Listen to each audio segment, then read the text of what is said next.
Hello and welcome to Masterpiece, a show where we take an in-depth look into a scene that we think is executed brilliantly and break down why it works so well. In this first episode, we're looking at First Man, a film that chronicles the first moon landing while also taking a deeper look into coping with grief. The scene we're focusing on is at the very climax of the film when Neil Armstrong and Buzz Aldrin are attempting to make their descent onto the moon's surface. The film was directed by Damien Chazelle, but the reason it works so brilliantly is because of the team around him. From the pre-production side of things, like writer Josh Singer and production designer Nathan Crowley, to the team he had on set, like DOP Linus Sandgren and lead actors Ryan Gosling and Claire Foy, all the way onto the post-production team, especially composer Justin Hurwitz and editor Tom Cross. The landing scene brilliantly brings all of these aspects together and connects all of the narrative strands into one thrilling, edge-of-your-seat scene. Obviously, this chat is going to involve spoilers, so if you haven't watched First Man, turn this off, go and watch it, and come back. Enjoy. I've watched this film 3 times, I think, now. And each time I've watched it, it's got better for me. Like, each time I've watched it, I've gone, yeah, this is really... Like, I watched it in the cinema, and obviously this is directed by Damien Chazelle, who did, like, Whiplash and La La Land, both which are just... I mean, this being your third film, it's like, how? Please tell me how. How do you do that? But I watched this in the cinema, I was expecting big things, obviously, after La La Land and Whiplash and stuff, and I was a little underwhelmed first time watching this, which sounds bad. I mean, I'm surprised that you said that. Because I wasn't like, that's a bad film, but I wasn't like, oh my god, like that was incredible. Like I wasn't like that when I first came out, and then I weirdly actually watched it again on like a long haul flight on a little screen, and I was engrossed. I remember like being sat there just like watching it and just. They were bringing food around, and I was like, just give it to me, right? So I could like carry on watching, because I was that engrossed. And then I watched it again yesterday and prepped for this, and I was just like, each time I've like appreciated more, because I just think he's one of the best directors like in the world. Like, I think because a lot of people like don't like La La Land, I think that's fine, but I think like as a directing, because people say to me like, what's one of the best directed films ever? I was like, whatever you think about, I think La La Land is. I agree with that. In terms of how everything is exactly how he wants it to be, and it's just done in such a, nothing's done by accident. I think if you want to be a budding filmmaker or storyteller or screenwriter or whatever you want to do, I think you need to watch all of his films, especially these shorts, obviously because he started Whiplash as a short, and he never compromises a story for visuals. Like, obviously his visuals are incredible, and his storytelling is just insane. Like, he's probably the best director in Hollywood, I think, right now. And I think this film epitomises that, 'cause it's just it's so much subtler than La La Land, and because La La Land by nature is kind of in your face a bit. It's big, it's bold, it's colourful, it's it is what it is. Whereas this film is a lot subtler, but I think it's just as well done. Like, it's really well done. It's completely different. He's done 3 completely different I think that's films. what's impressive, and they're all like incredible. 2 of which with the same lead actor, but we'll speak about him more in later. a bit. But Ryan, he's just a man in it. I know, he is. Anyway, so good. It could be the Ryan Gosling show. So yeah, we should actually say what the film's about. I mean, First Man is basically. I was about to say it's a film about like the first moon landing. That's not what this film is about. No. Like, I boiled it down, like I wrote this on the top of my notes in big bold letters. I just put, this is a film about a man dealing with his daughter's death. That's what this film is about. It's about him and his journey, but also what he does to kind of distract himself.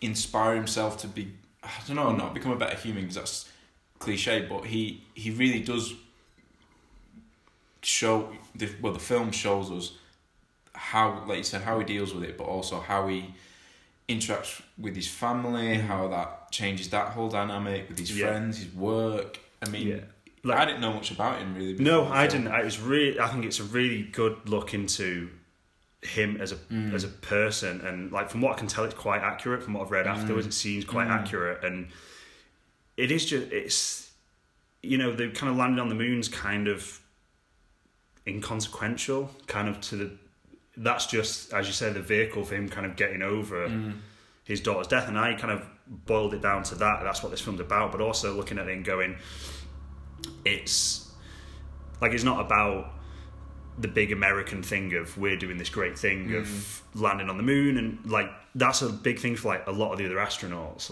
in the film, that they say, you know, it's about beating the Soviets a lot of the time.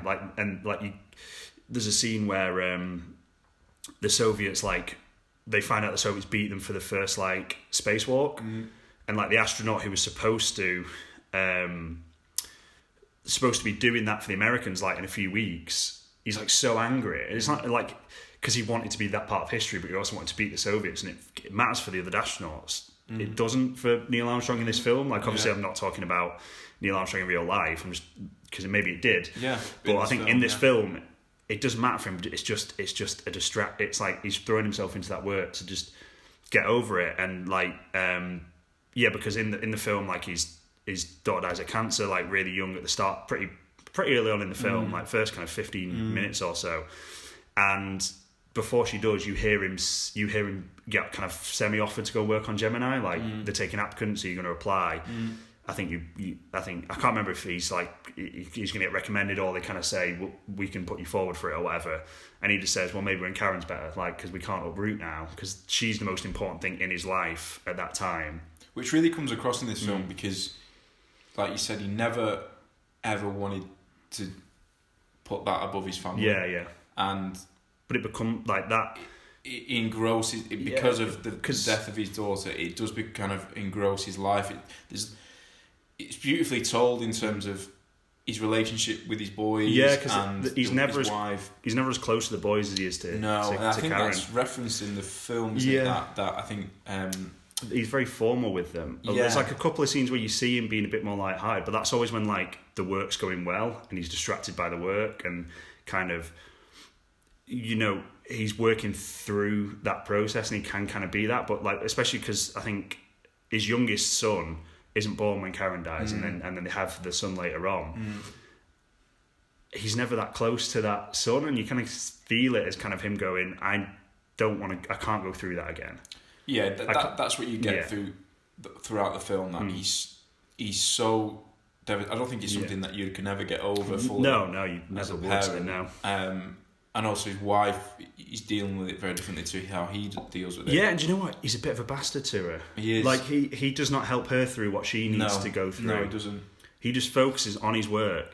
And kind of, again, another thing that I boiled it down to, like watching it again, very analytical, and just going, there's all these bits where he just keeps going, like, you find out why he's the man for the job. Like, why he's not the most charismatic, he's not, like, he's a civilian pilot as well. He's just the best pilot. He's a civilian pilot. Like, he's a lot of the other guys in the military, and even at the start, they kind of go, oh, another egghead, because he's an engineer, he's a very good engineer and a good civilian pilot, but he's not military. No. And that's mental, because I think he was the only second person to go to space that wasn't military. And then you're like, he was the first one to go on the moon because he was that good and that dedicated and that focused on it. And you see that throughout the film, and I kind of, because you see, he kind of had that dedication at the start of the film with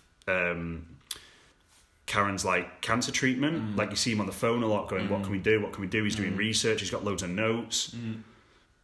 And then he takes that and puts that into like Gemini and like Apollo. And I kind of put it down to, he feels like he failed when Karen died, and he never wants to fail again. And that's why he keeps doing everything. He keeps pushing. It's not about being the first to do it. It's not about going to the moon. It's not about him being the first, because he never thought he would be the first person to go on. He wasn't supposed to be. No, he wasn't. Because the three guys in Apollo 1 unfortunately died when they were testing it. He wasn't supposed to be. It was never about that. It was just about the work. It was about not failing. And like, I could talk about this film like all day, but I think the landing scene just epitomizes like so much of what this film is about. And it's like the culmination of everything you've seen in that film in a really good, rounded, not too obvious kind of way. Yeah, nothing's on the nose in this film. It's really well paced. Like I said, you really get to see all sides of him. It's not a hero portrait. No. He's got some major flaws, like we've said before. And yeah, what stood out about Neil was his incredible mental resilience. You know, he was constantly reminded, and they were as a crew, of the dangers, deaths, the unknown of what they were doing. The training montages in the film, which he wasn't. He was obviously super fit, but he wasn't the fittest. But he made himself probably the best candidate on the team because of his mental resilience and what he went through. Yeah, because you see that perfectly when there's like this spinning axis thing that they go on, and he passes out, and then they go, okay, next, and he goes, no, I'm going again. Yeah, like straight away he goes, I'm going again, and it's interesting because when he blacks out, you have a flashback to Karen, and that's like the only time, apart from near the end when he's stood at the crater, that's the only other time you have a flashback to her. Yeah, because that would be like an obvious thing to do in this film, would just be to, have him waking up, going, thinking about it. That doesn't happen in this film, but that's the only time it happens. And then he goes, I'm going again. Because he's like, I'm not failing. I'm not failing again. And that's kind of what a lot of this boils down to, I think. Do you know what? Even though he's not a nice guy in this film a lot of the time, but you don't dislike him. Yeah, that's one of the. Again, it's great. It's the performances by all the cast. I think in this film are absolutely stellar.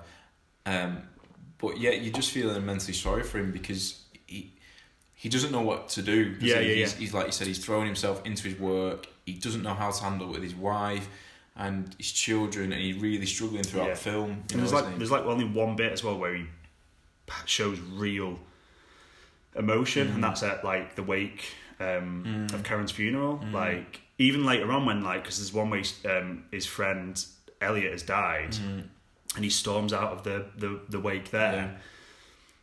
But that's not like the same emotion as, and it's interesting because Janet Claire Foy's character, his wife, says she has to get a lift back with someone else, and she says there was a year where 4 pilots died on one of the programs they were on, and she just kind of half jokingly goes, we got good funerals that year, but since Karen's funeral he can't deal with funerals and death since then, and Elliot was one of his close friends as well, but at the wake of Karen's funeral, that's the only time you see him break down, and he really, really does. And for the rest of the film you don't see that level of emotion ever again with him. He's obviously, it's such a brilliant performance to kind of be closed off but still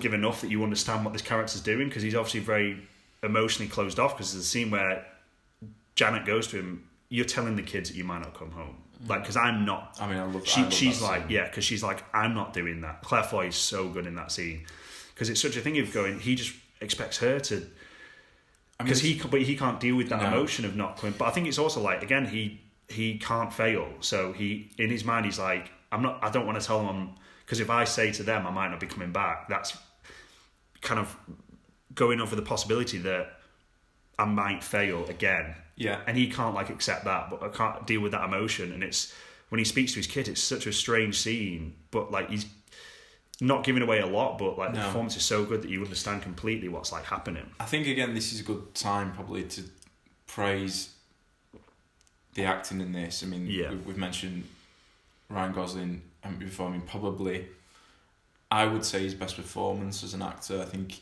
because of the range and the way in which he, like you said, he's holding back so much, but yet he does have that those scenes where there's slight opening into what he's really going through, then he quickly closes that.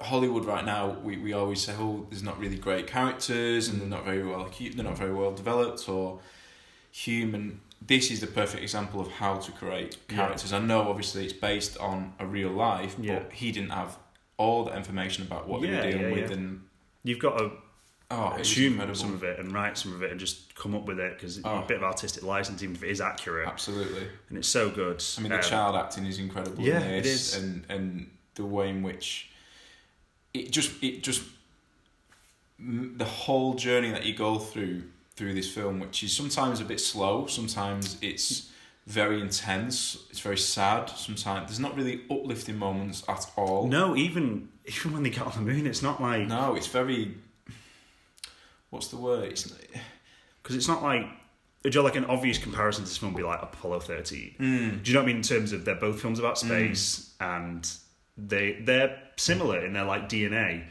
but like so different. Like Apollo 13, I love that film, but you have those moments of yes, they've succeeded. Like the bit where like they've landed back on Earth, and they're waiting for them to call through to see if they've survived, because they're like, if anything's been broken or they come in too hot, they're all just going to disintegrate when they come back. And you don't know if, well, you do know that they have, obviously, because you know that it's real life, and you know that they survived. But that still makes you tense. And this landing scene does the same, which is mental, because you know they land on the moon, unless you're like, well, tinfoil hatter. But like, if you know that they do survive and they do land, but it's still tense. But Apollo 13 is the same. But then you have that big moment where it's like cheering and everyone's like celebrating, and you get that uplifting moment of they've made it. You don't get that in this film. No, it's very anticlimactic in a way, but not in a negative way in terms of the filmmaking or the acting. It's again, it's maybe because it's about him. It's about his view. Maybe that's his viewpoint. Maybe he couldn't be euphoric because of what he's been through, and he knew the journey of from his daughter's death right up until the moment where he lands on the moon. That how much had been lost on the way, and how much maybe he'd lost on the way because he divorced his wife shortly after that, and maybe that was a cost to this mission. I know when he comes back and there's that scene where he's in quarantine. I want to speak about that scene, which as well. Again is very anticlimactic. She's not happy to see him really. And I think like I'll speak about that now. That like scene for me is both of them kind of sat there looking at each other and just going. Him kind of almost apologising. It's so good because like they don't talk. But you kind of see it's almost like an apology from him. Absolutely. And her kind of looking at him and going, are we done now? Like not them as a relationship, like this thing. Are we done? And him kind of going, that's the end. For me, obviously, as you said, you never get over that. But at that moment, it's kind of like him going, I'm past. I've worked through this now. I've done what I need to do to get through this, and now we can move on. Like if you just take that as obviously they did get divorced later in life, but like you look at that and just go, that's them going, okay, we're done now because I've done what I need to do. I've worked through what I need to work through. But should we watch this scene? Let's watch this scene. Let's go.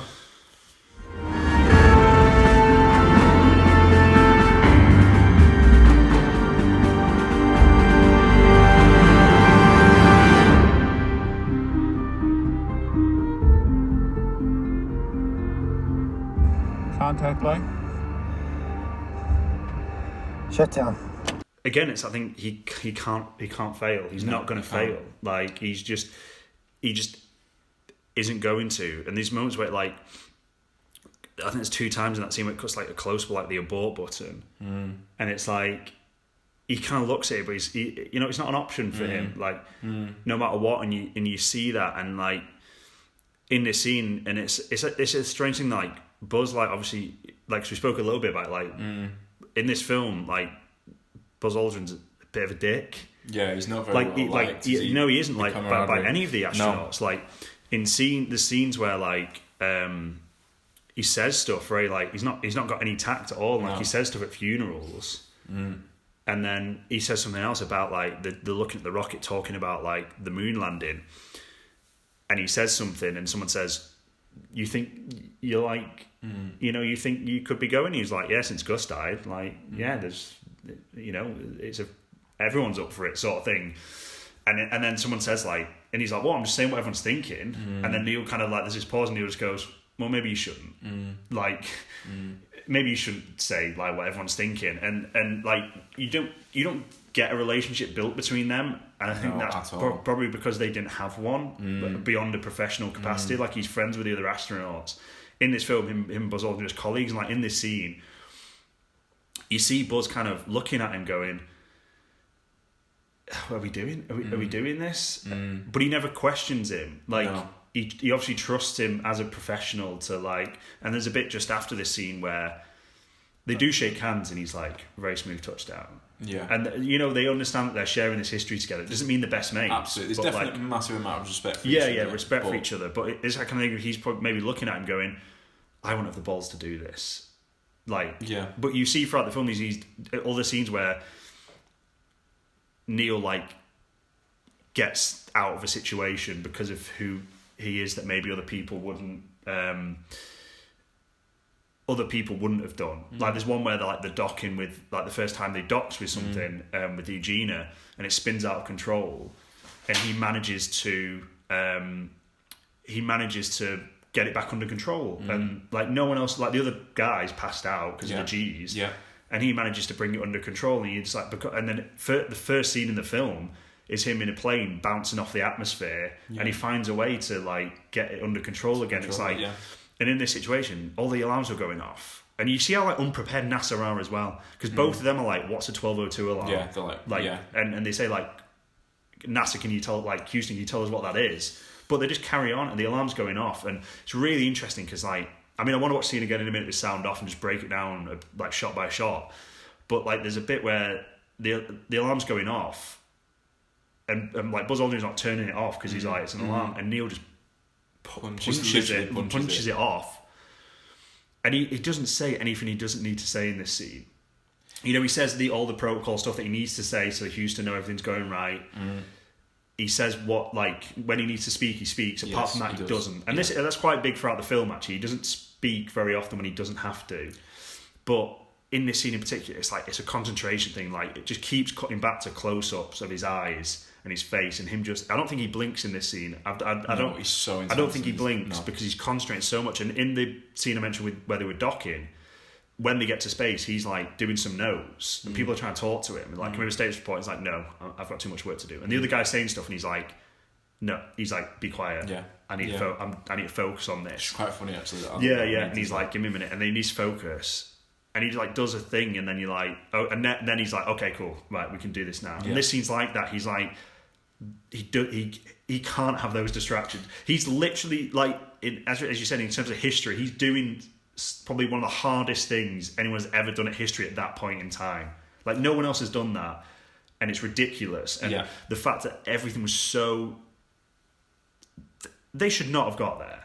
No, there was so much wrong, and so in much the training, and when he crashes, doesn't he? Because when they're testing, like you said, the landing, he crashes. There's so many times where he could have either broken something or been killed, and they should have never have got there. Yeah, after that crash, that's like the first time you see him angry, and he kind of, not angry, but like, because I think that's one of the first times where he thinks, I might fail. Fail's not an option. You see him angry, it's the highest up. Like, he's very respectful, even though he's not military, kind of has that military respect for higher up, that hierarchy. And that's probably like, of the time as well, like people had respect for higher ups in a way that maybe they don't as much anymore. But like, the superior we see, especially in those kind of scenarios, is these people are above me, they have a level of respect, and I don't talk back, and I just accept what they have to say. Whereas in that moment, he's like, he back talks to them, and they're like, he's like, you can't. They're like, you're too important to be testing this, and he's like, but I'm going to be the one doing it, and what do you mean? It's all right for others to die, and then they're like talking about like people dying and the costs, and he turns to me and goes, let's be frank, it's a bit late for that, isn't it? Like, how many people have died? I think like six or so people died, like trying like in the Gemini Apollo project, and you just like, but I think because he thinks this is the first instance where it might fail.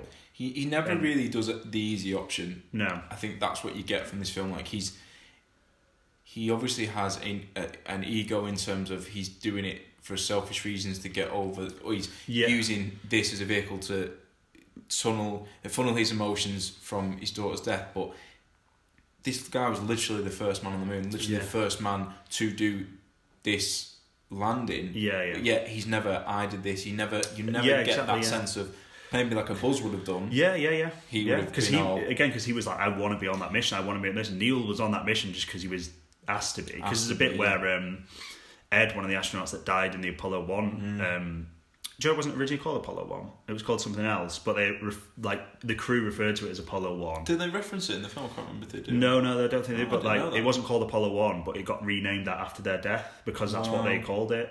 Wow. There you go. But yeah, Ed, one of the astronauts who was in that, who's like, in their little group of friends, he finds out it's like a rumor, and the guy's like, "Is it true? Like, you're going to be on Apollo 1 sort of thing?" And he kind of goes, "Yeah, they've pulled me aside and they've said they want me in the cockpit sort of thing." And they're like, "That's amazing," because they're still well off being on the moon, but they're like, "Well, if that goes well, you're going to be the guy going to the moon with them." And he's like, "We're nowhere near that yet," but you can tell how like buzzing he is, because he's just like, "I'm so."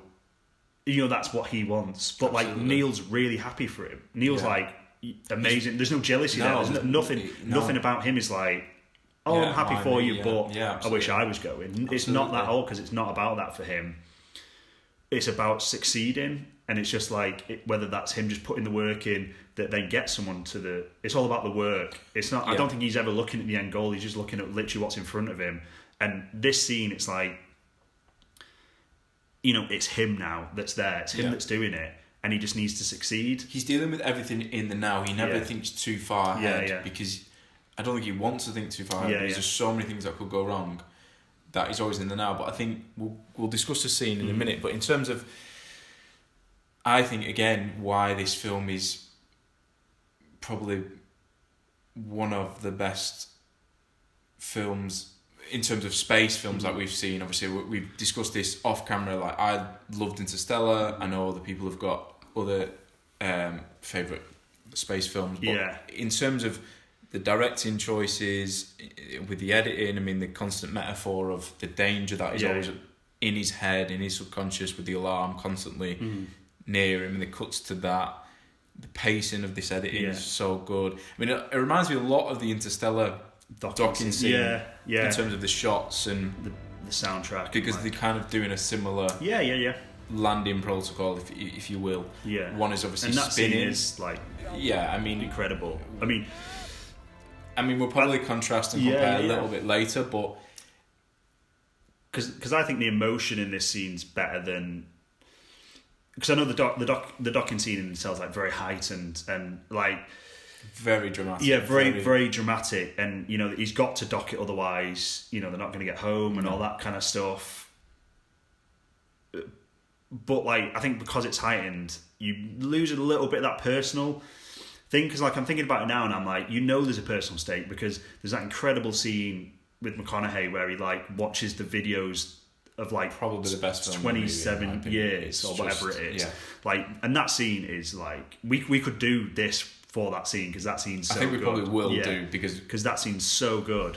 So there's an emotional stake to it, but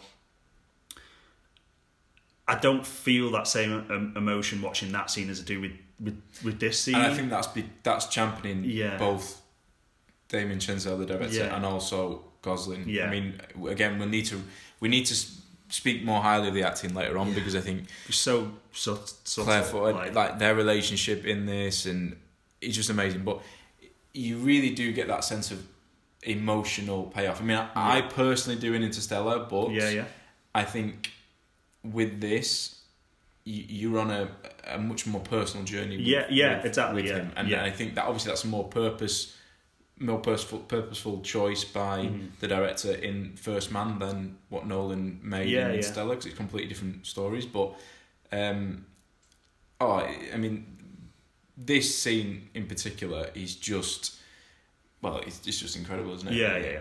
There's this thing he talks about there's a scene where he's getting interviewed for the Gemini program, and they kind of like, one of them says, "Why do you think we should go to the moon?" And he kind of says, "I don't know what space exploration will uncover, but I don't think it'll be exploration just for the sake of exploration. I think it'll be more the fact that it allows us to see things that maybe we should have seen a long time ago, but just haven't been able to until now." Again, it's like a personal thing for him, going, I'm in this terrible situation where my daughter's died. I need a different perspective on the world. And that's why it's a personal thing for him. And it's interesting because in the start of this scene, just before this bit, he like looks at the world through like the little thing, like he looks at Earth. And it's kind of that thing of going, is he far enough away now that he's got that perspective that he needs? And I think like by the end of the film you go, yeah, because I think he kind of has. But then I want to jump back as well to that scene where he's getting interviewed. At the very, very end, it's kind of like they go, it's like a boardroom, and he kind of goes, is there anyone else got any questions? Like the guy who's leading it, and the guy goes, sorry to hear about your daughter, Neil. And he just kind of looks at him and goes, I'm sorry, is there a question? What I mean is, do you think it will have an effect? I think it would be unreasonable to assume that it wouldn't have some effect. and they still brought him onto the program. Do you know what I mean? It's him going, my daughter fucking died. Yeah, of course. Yeah, It's of gonna course. affect me, of course. Like, I would be a monster if this didn't affect me. So it's a really cool little thing there. But let's watch this scene. We'll break it down again. It feels just so realistic. Like, again, like Apollo 13, quite accurate. Like, but this feels horrible. Like, you know what I mean? Like, I don't want it. Space is scary. Space is horrible. And like, the kind of the how cramped it is and close it is, and it like adds that scene. Everything's rattling, and you're like, you're in a thing. Like, do you know what I mean? If I'm driving a car at 70 miles an hour, it's rattling. I'm thinking, oh, this shouldn't be rattling. These guys are like in space, and everything's rattling. Like the camera work. Not only is the framing great, but the way the camera shakes. It's horrifying. It's really horrifying. It's incredible because you get that. You never lose that sense of realism, do you? No, exactly. Yeah. I mean this shot here, just like. This is the close-up I'm talking about, where you keep cutting back to it. Just him staring, like he barely looks away from what he's focusing on at that time, and it's so personal for him. It just keeps coming back to him, and that because this is, as I said, this is what the film is. It's his story. It's not about America. It's not about the achievement as such. It's about him getting over his daughter's death and trying to work on from it, and it just keeps coming back to him over and over again. And this is what I'm talking about, like the darkness. Like that's really dark, but it's realistic. Yeah, it's realistic, and it just works. Again, a great direction well. choice, because he doesn't want to take away from the achievement and the emotions, because you want to make it as real as possible. Yeah, and he wants you to be as immersed in the scene as you can. Yeah, as I say, we know that they land. But it's still so tense. So like every time you watch it and stuff like that, it's so tense. And this here, he's when you see there, like Buzz looking at him because he's saying, because I don't know what, something's not showing up right, and he goes, "Do you want to tell them about that?" Yeah. And he's like, "Let's proceed." Yeah. And you know, that's not even him going. That's not him answering Buzz. He's not saying to Buzz, "No, I'm not going to tell them about it." He's saying let's proceed because that's what he needs to say, because he needs to give verbal confirmation that he is going to now. He's almost saying it just to himself. I don't think he's ever really. Yeah. I mean, again, we don't know what was really his emotions in real life in the film, but he's almost just saying it to himself, kind of thing. He's not really. He's so disengaged with the crew and what's around. He's just focused on solely doing his job. I mean, this shot here as they come like. Yeah. It's shot so well. There's so much going wrong. You're thinking, this isn't normal. This stuff shouldn't be happening. Do you know if you're like at work and stuff's flashing at you and going on, you'd be like... You'd be panicking. Yeah, and he just doesn't. He doesn't panic. And you don't see him panic ever, really. But the thing is about, like, he's not an adrenaline seeker.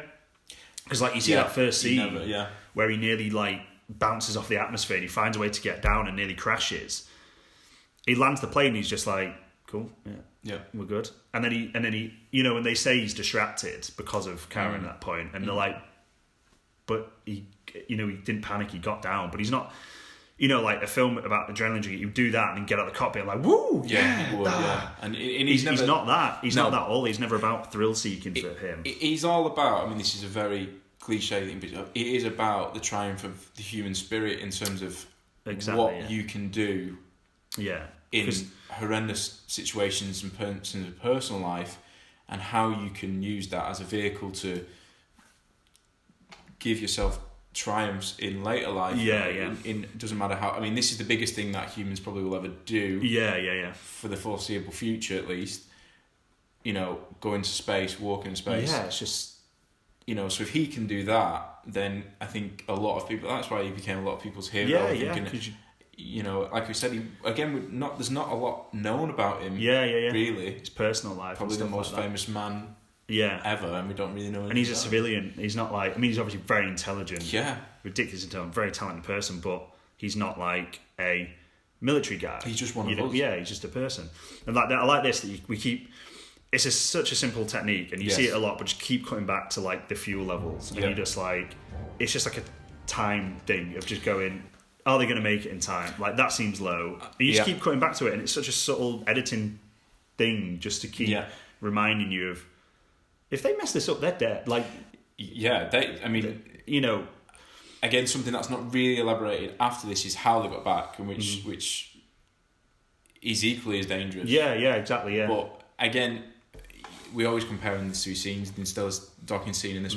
I think what I'd say probably in the favour, I mean, this is very marginal, but there's so little dialogue in this scene. Yeah. Yet, like you've just said, Matt, everything visually is telling you what is happening. Yeah. And adds that sense. Whereas Interstellar, there's a lot of dialogue. Yeah. I like how it's nothing's over explained in this film.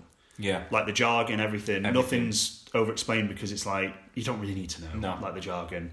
You just kind of get on board with it and just go with it, and because it's again for not such about a young this stuff. director, that's masterful Yeah. storytelling. Oh yeah. Everything about it, like This sort of film, because it is just a culmination of, and this is a bit we were talking about, where the 1202 alarm, and they're just like, what's the 1202 alarm? And they're just like, they don't know, and NASA never say to them, oh, it's this. Yeah. You know what I mean? They're just like,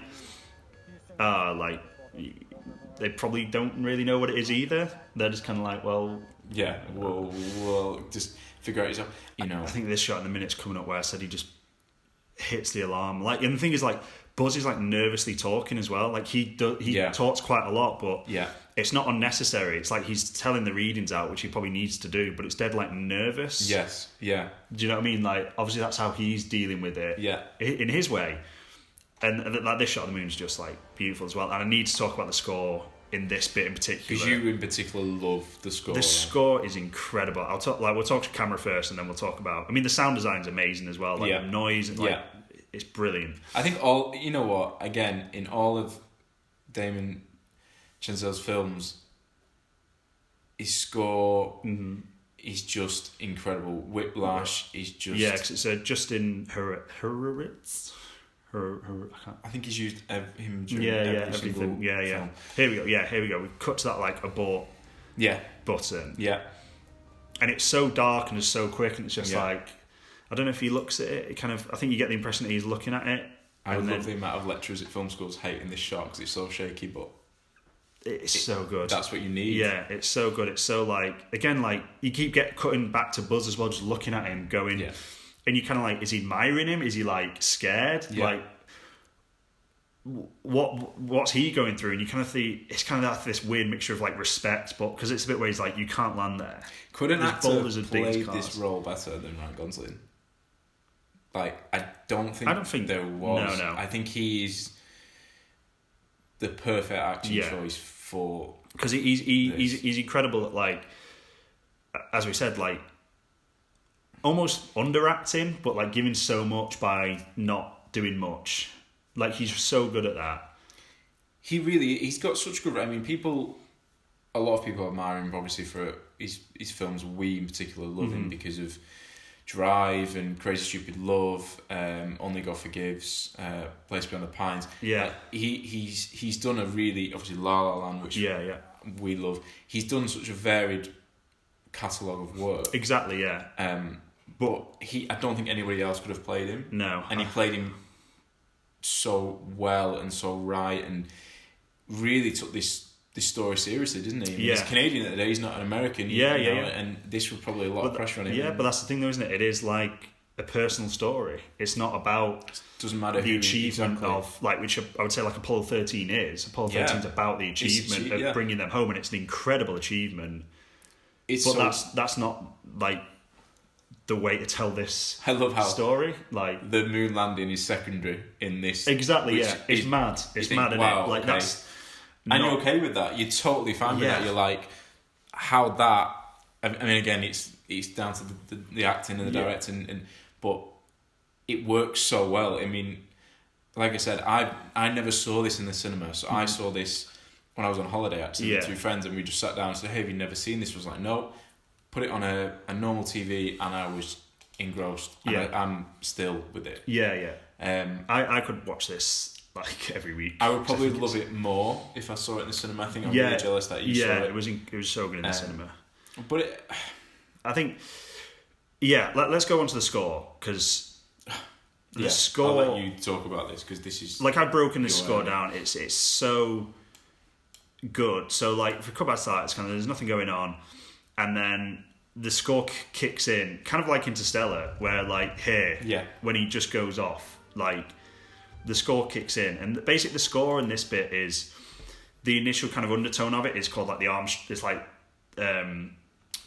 Armstrong's like theme. So like it's used, I think, a couple of other times during the film. The first is just after Karen's death, when he goes back to work for the first time, and it's very gentle, and it kind of has this pace to it, but it's quite soft, and it's this because he's obviously going back to work well too early after dealing with this, and because he's not dealing with it, but that's how he is dealing with it. He's like going to work, and it kind of underplays there, and then I'm trying to think when it's used again. Is it one of the training montages? Potentially, yeah. I just can't think off the top of my head when it was used again. But then the next time you hear it, there's more purpose to it. It's still quite gentle, but then it's got this kind of beat to it now. This kind of rhythm of. He's now engrossed in what's happening so much that it just keeps going and going and going. It's a relentless beat to it. And then it's used here, but now it's on strings, so it's dramatic, it's big, it's bold, which, we've said it doesn't overplay the moment, but it now even has this pace even more, this determination that he has in this scene, that he's had throughout the whole film, and this is the culmination of it, and that's why this theme's used again.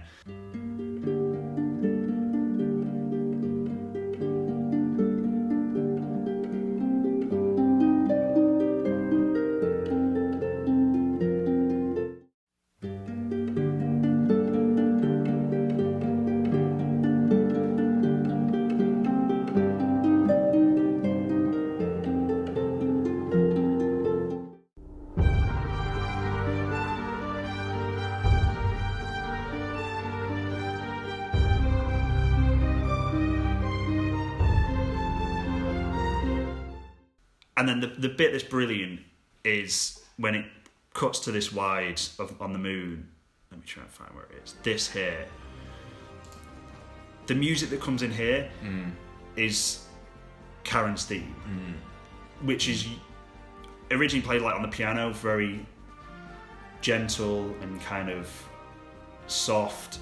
And then here it comes in again, and it's big and it's bold. It's played on strings, but it's her theme. Yeah. And it's that. Not that he's replaced her with Getting to the Moon, but like... Well, the moon has become the metaphor of her. Yeah. And that's like... It comes in here, her like theme, again, and you're just like... It's just an incredible use of music.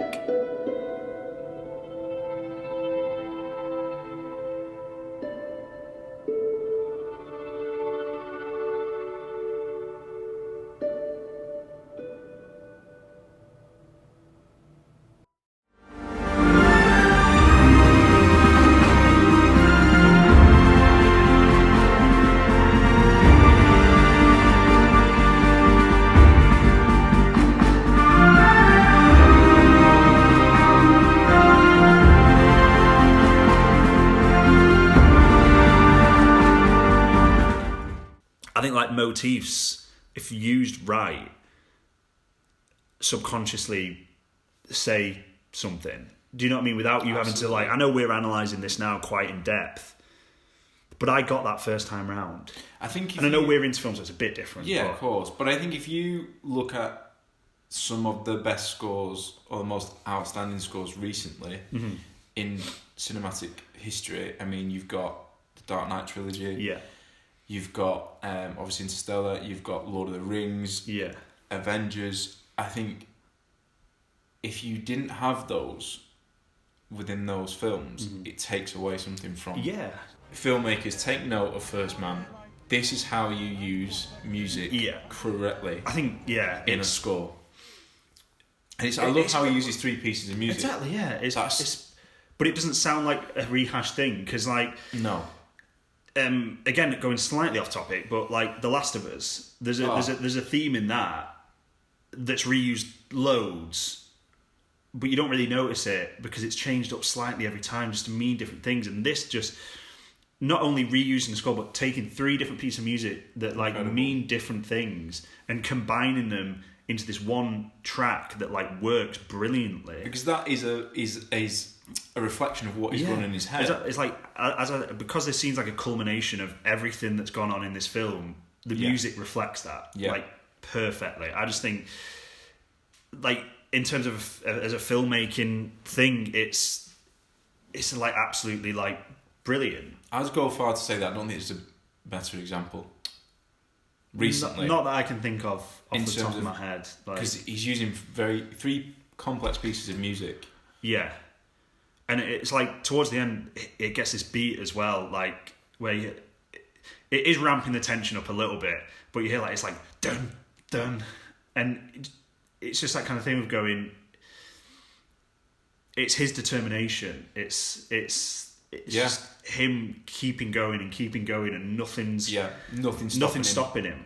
Like there's nothing stopping him, and you could look at it and go, is he being selfish here? Is he putting Buzz Aldrin's life at risk because he can't fail? Because he's refusing to fail. But then it is that thing of going, sometimes you can be too afraid to fail that you don't succeed. Do you know what I mean? If you're too scared of failing. See, I never got that. I got that he was... Yeah, actually, that's a really good point, Max. I never thought that. But he's literally going into the unknown of his own abilities, but also his own drive in which where he's got him to, and you don't know what is going to happen, but we do know what's going to happen to him. But that's what's impressive. We don't know what will happen. Well, in terms of the film, like would he have, if he hit the abort, would he have tried it again, or like it was literally he only had this moment, and that was it. Like, he was either going to do it or he wasn't going to do it. Yeah, and he needed it. He needed to do it. I think. What a human being this man was. I mean, he's come. You've got to take your hat off to him. He's completely amazing as a man. You know what he'd been through. Whether you agree with how he dealt with what he dealt with. Yeah, I think that's what's good though about this film, that you can look at it and go, that probably wasn't the healthiest way to deal with that. I think again, like, that's not probably a good way to. You shut out your family. Shut out with a lot of your friends, but isn't that great? And bury yourself into work. Damien Chazelle, that he gives us as an audience, make your own decision. Because I don't think it doesn't paint him as a hero. No, it doesn't. And like at all. I get again in this scene, it is that kind of thing of looking at it and going, you know, all this stuff's going wrong. Yeah, and Buzz Aldrin's like, you can't land there. Yeah, but he just disregards it. He doesn't even. No, he just completely goes. Well, he doesn't even say anything to him. He just does it. I don't think he's an arrogant person. No, but in this scene, he's arrogant because he's very one-minded in this scene, that it's him succeeding. But I also applaud that because... Yeah, because it is that thing of going, if he hadn't done that, if he hadn't trusted his instinct and trust his own gut, then... But I don't think, again, like another filmmaker might have got Buzz Aldrin getting a bit angry and being like, Neil, like we can't do this is too like this and that. He's not like that because it probably wasn't like that, and he kind of trusts him. But it's, I think just... It's interesting because I'm kind of thinking of more things to say about it, but I remember like chatting to like me and you were quite thinking of, let's watch this scene. Like Rob, my brother, he is like, I don't like watching stuff out of context. He's like, I like, watching it within the context of a film, and I kind of agree. It seems better. Yeah. Like, and this is a prime example because I feel if you just showed this scene to someone as going, I think they'd go, yeah, it's a good scene. If you've not watched the rest of this film, you're not getting everything out of this scene that you should, because you don't know his journey to this point. Do you know what I mean? Like, I think if you just showed this to someone, they'd go, oh, that's a tense scene. Yeah, don't ever watch this scene if you haven't seen the film, because you're ruining it for you. Yeah, you're not going to get like all this. You're just going to go, yeah, it's them landing on the moon. It is tense. I think you can watch a scene and it be tense, like, because it is a tense scene, weirdly, because even though you know that they succeed. It's just an incredible... It's not even... It's euphoric, but then it's very anticlimactic, because again, you go straight back into him and how he deals with it, and then obviously later on a little bit of artistic licenses. Again, we don't know what actually happened up there, and it's never been discussed. And I think it was documented by his sons that when he never spoke about what happened on the moon, and the infamous radio silence when he was over a crater, and which I loved that. I mean, I know it got a little bit of backlash before the premiere of the film. A lot of people were not because happy they wanted with to see or like happy planting with. the flag and stuff like that, and it's like, Which again is great, I think, because it's not about that. It's a very brave decision by an American, a US director who's immensely proud of his nation and this achievement. But because you do see the flag, it's not about that. It's not about the achievement of an American society. It's about one man dealing with his daughter's death, whether in the right way or the wrong way. But the scene you're talking about, he drops like Karen's like bracelet, but you only see that 3 times in the film. Very subtly. You see it at the funeral when he's holding it. Yeah. At the wake, he just puts it in a drawer. Yeah. And then you see it again here, like when he drops it. But there's an interesting thing where there's an interview scene where the press are like asking them, and Buzz is saying that he's going to take some of his wife's jewelry. To the moon, and he's like, because he's he's charismatic, and he's like, who doesn't want to give his wife bragging rights that she's got jewelry that's been to the moon, and they say, are you going to take anything, Neil? And he just says, I'd take more fuel if I could, and not in a jokey way. He's just like, but you kind of, when you find out that he has taken it, and you know that he does take that, you're like, that's like, again, if it is true, but we don't know. But but I think in terms of the film, the film, it's is beautiful because again, it sums up his character. Yeah, and I think as well, like another director then would maybe have cut back to him putting it in the drawer at that moment and just gone, I'll take more fuel. Do you know what I mean? Like, the subtlety of it. It's such a brave decision, I think, in terms of the filmmaking point of view, and it's something new. It's something that we haven't seen before. In terms of that adaptation of it and that take on it. Yeah. I mean, I hope it is true, because I think that's such a beautiful thing that any father could do for a child, really, that memory. But I mean, I don't think it should have got backlash for it, and I think it was very exaggerated, the backlash of it, because it doesn't take anything away from the film. It doesn't take you out of the moment. It doesn't take you out of the story at all. I applaud it. It makes me applaud it more. Yeah, actually. Definitely. Yeah, I think Damien Chazelle is a director who he's so masterful at his craft. And I think this, as the whole point of this, I was chatting about, is because this scene masterclass does like epitomise that, I think. And it's like the collaboration as well. Like, we're saying Damien Chazelle, he like obviously brings it all together, but like the camera's amazing, the sound design's amazing, the score's incredible, production design, acting. Yeah. It's like the extras in this, everything. Yeah, it's like a culmination of just all these stuff coming together, and that's why I'm always shocked when something wins Best Film and doesn't win Best Director, because I'm like, how can you think that's the best film, but the person that's choreographed all that you don't think's done the best at their job that year? Shout out to Parasite, because that again is another example of perfect collaboration, which we'll talk about that in the future. But in the future, it's very rare, I think, like you said, Matt, that you get moments in time in cinema where every department, just every person is on top for. Yeah, and this scene, I mean this whole film, but this scene in particular is just brilliant, and it's one man's story. I think that's what's so impressive. That it's when I made so many notes that, I'm gonna be honest, I didn't forget. Well, I didn't forget, but they're not here. For technical reasons, the notes aren't here. But I just boiled it down to, this is a film about a man dealing with his daughter's death.